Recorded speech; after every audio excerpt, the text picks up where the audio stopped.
Jadi otak kita itu ada yang namanya lobus frontalis. Itu adalah hubungan antara otak kiri dan otak kanan. Otak kiri itu lebih kepada yang namanya sikap yang sifatnya apa? Kepandaian yang hitung-hitungan, matematik.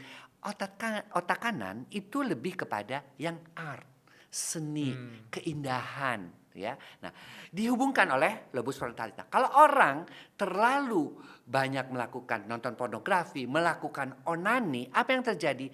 Kan ketika itu timbul enak, ya kan? Onani, pornografi. Tapi karena kecanduan, diguyur tuh namanya otak itu dengan yang namanya hormon dopamin, hormon cinta.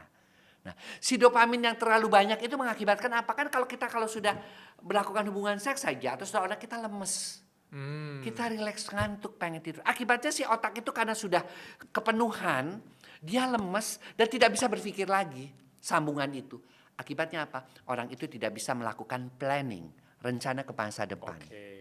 Orang itu tidak bergairah lagi melihat tantangan-tantangan. Makanya generasi-generasi sekarang menjadi generasi yang lemot, cara berpikirnya juga jadi jelek. Ya, yang ngepikirnya cuman bagaimana pornografi, bagaimana gambar-gambar porno, bagaimana yang wanita Korea, Jepang, Amerika. Yang mikirnya kayak gitu. Akhirnya kualitas kerja menurun. Motivasi kerja menurun. Ya.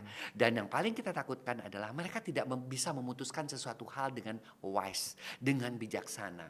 Mereka akan memutuskan dengan dengan berkabut apa ya namanya tuh. Jadi nggak bisa tegas, nggak bisa memberikan solusi gitu loh. Orang-orang seperti itu kadang-kadang matanya menerawang gitu loh, banyak melamun karena sudah terdiguyur oleh dopamin tadi.